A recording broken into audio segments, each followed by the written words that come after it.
بسم اللہ الرحمن الرحیم۔ گکھڑ پریس کلب کے پلیٹ فارم سے میں ہوں محمد شبیر انجے Mustafa, general secretary Gakhar press club. جس طرح میں آپ کو ایک دن پہلے حضرت علامہ مولانا پروفیسر عبدالرحمن جامی صاحب کا جو انٹرویو تھا یا ان سے جو گفتگو ہوئی کرونا وائرس کے حوالہ سے لوگوں میں شعور اور آگاہی بیدار کرنے کے لیے اور اپنے مذہبی حوالہ سے ان کو اویئرنس دینے کے لیے آج میں موجود ہوں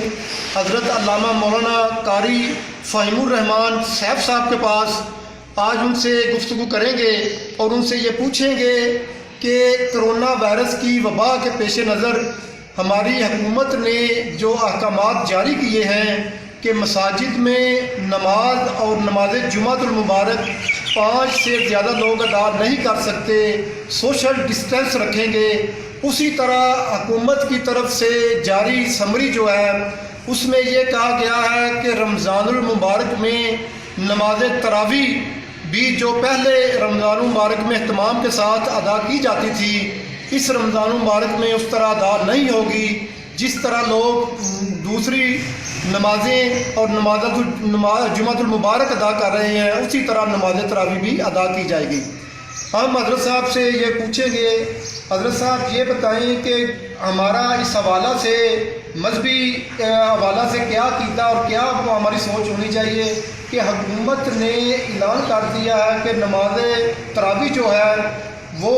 5 سے زیادہ لوگ مساجد میں ادا نہیں کریں گے، حالانکہ ہم سمجھتے ہیں کہ مساجد میں سب سے زیادہ رش جو ہے وہ رمضان مبارک نہیں ہوتا تھا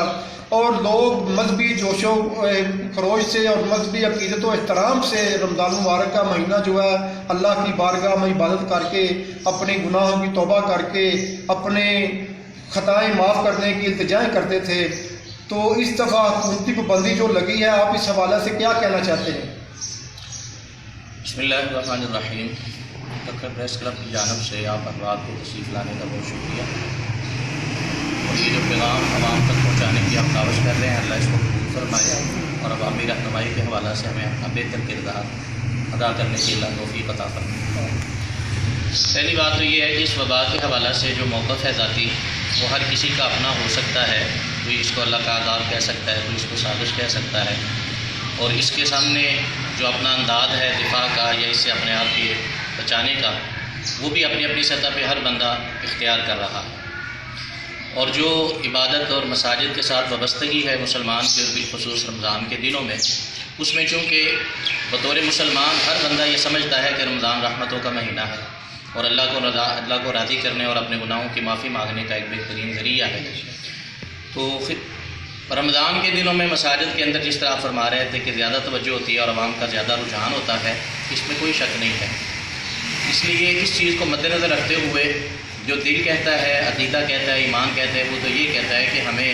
مساجد کی طرف زیادہ سے زیادہ جانا چاہیے، عبادت کے لیے زیادہ سے زیادہ وقت نکالنا چاہیے۔ یہ عذاب کی صورت میں اللہ کی طرف سے ہم پہ طاری ہے، ہمارا کوئی سلسلہ اس معاملے کے اندر ہمارے بچاؤ اور تحفظ کا ہمیں نہیں آتا رہا۔ اللہ سے دعا کر کے، توبہ کر کے، استغفار کر کے اللہ سے کوئی رحمت حاصل کر لی ہے، یہ تو ہر مسلمان کی سوچ ہے ایمانی، اور اس کا ذہن عقیدہ اسی طرف انسان کو راغب کرتا ہے۔ اس کو مد نظر رکھتے ہوئے حکومت تک یہ پیغام پہنچانا بھی ضروری ہے کہ اگر بالکل پابندی لگانے کی بجائے اس طرح کا اہتمام کر لیا جائے جس طرح کے مختلف علاقوں میں مختلف جگہوں پہ ہوا بھی ہے کہ مسجد کے دروازوں کے اوپر ایک گیٹ لگ جاتا ہے جس میں سپرے کر کے آنے والے افراد کو وائرس کے ساتھ جو ہے نا وہ جراثیم سے پاک کر دیا جاتا ہے۔ اگر ویسا اہتمام کرنے کی کوشش کی جائے، حکومت کرے یا جو مخیر حضرات ہیں ان کو اس طرف توجہ دلائی جائے، ان کو اجازت دی جائے کہ وہ یہ کر سکے، تو سب سے بہتر طریقہ تو یہ ہے کہ نہ ہم اس وائرس کے جرثومے کا شکار ہوں اور نہ ہم اللہ رب العزت سے دوری کا شکار ہوں، تو ہم اس سے بھی محفوظ ہو جائیں اور اللہ رب العزت سے دوری کا بھی جو ہے نا ہمارے اوپر کوئی سلسلہ اور رمضان سے محرومی کا سلسلہ بھی نہ ہو۔ تو اگر یہ ہو، کوشش بھی کریں ہر مسجد کے افراد مل کر کے اس طریقے کے ساتھ اپنی عبادت کو بہتر طریقے سے انجام دیا جائے، کیونکہ ان دنوں میں پچھلے دنوں میں کسی بھی طرف کے مذہبی طبقہ نے حکومت سے مخالفت جو ہے نا وہ اس کو نہیں اختیار کیا، بلکہ حکومتی پالیسی کا جو ہے نا احترام ہی کیا ہے، اور اس طرح کے تمام فاصلے اور تمام احتیاطی تدابیر اختیار کر کے جو عبادت ادا کی ہے اسی طرح ادا کی ہے۔ آئندہ بھی ہو سکتی ہے، فاصلے کے اوپر کھڑا ہوا جا سکتا ہے اور مسجدوں کے باہر دروازوں پر اس طرح کا اہتمام کیا جا سکتا ہے۔ اگر یہ ہو تو سب سے بہتر ہے کہ رمضان کی برکتیں بھی مل جائیں، عبادت کی رحمت بھی مل جائے اور حکومت کی جو پالیسی ہے اور رسوموں سے بچنے کا جو وائرس سے بچنے کا ذریعہ وہ بھی مل جائے۔ اچھا حضرت صاحب یہ بتائیں کہ جس طرح حکومت نے کہا ہے کہ تھوڑا تھوڑا فاصلہ رکھ کے بیٹھیں، گفتگو فاصلہ رکھ کے کریں، کیا فاصلہ رکھ کے 5 فٹ کا یا 4 فٹ کا فاصلہ رکھ کے بھی جماعت با جماعت نماز ہو سکتی ہے؟ جی الحمدللہ، اسلامی جو احکامات ہیں ان کے اندر اللہ رب العزت کے قانون ہے کہ یرید اللہ بکم الیسر ولا یرید بکم العسر۔ جو اللہ رب العزت کے قانون ہوتے ہیں وہ عوامی ہوتے ہیں، عمومی ہوتے ہیں، لیکن جب حالات میں کوئی تبدیلی آ جائے تو اس وقت اللہ رب العزت قانون انسان کی آسانی کا مد نظر رکھتے ہیں۔ تو وہاں پہ لازم نہیں ہے کہ آپ پاؤں سے پاؤں ملا کے کھڑے ہوں اور بالکل ساتھ مل کے کھڑے ہوں، تھوڑے فاصلے پہ کھڑے ہوں۔ اگر آپ زیادہ فاصلہ کر کے بیٹھ کر جو ہے نا وہ ایک دوسرے کے ساتھ فاصلے پہ کھڑے ہو کر نماز ادا کر دیتے ہیں، فاصلے پہ بیٹھ کے خطبہ درس سن لیتے ہیں، تو اس میں اسلام کا کوئی حکم نہیں ٹوٹتا، اس سے عبادت پوری طرح ادا ہو جاتی ہے۔ اس حوالے سے آپ ہمیں بتائیں کہ جس طرح گورنمنٹ نے 5 آدمیوں کی نماز اکٹھی پڑھنے پر پابندی لگائی ہے 5 سے زیادہ،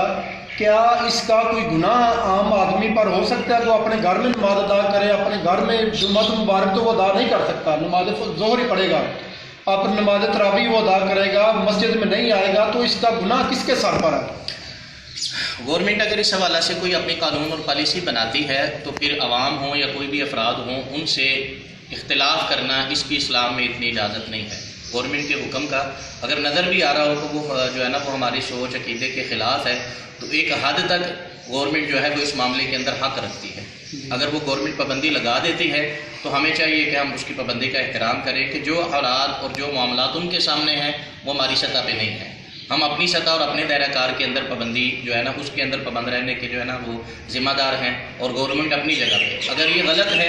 اجتہادی معاملات کے اندر ان کا یہ فیصلہ غلط ہے اور اس کے پیچھے نیک نیتی نہیں ہے، کوئی اور دینی اور مذہبی طبقہ کے ساتھ یا مذہبی معاملات کے ساتھ کوئی اور ان کا خیال ہے، تو اللہ اس کو بہتر جانتے ہیں، اس کا جتنا وبال ہے وہ سارا حکومت پہ پڑے گا۔ ہاں عوام کو چاہیے کہ ہم اگر بہتر طریقے کے ساتھ ان پابندیوں کو ملحوظ خاطر رکھتے ہوئے عبادت کر سکتے ہیں تو وہ کریں، لیکن اگر حکومت آ کے روکتی ہے ٹوکتی ہے تو پھر اس کے خلاف کھڑے ہونے کی بجائے، احتجاج کرنے کی بجائے یا انتشار اور فساد کا سلسلہ پیدا کرنے کی بجائے اس حکومت کے قانون کو ماننا یہ عوام کے اوپر لازم اور ضروری ہے، ہمیں پھر اس کی پابندی کرنی چاہیے۔ ناظرین،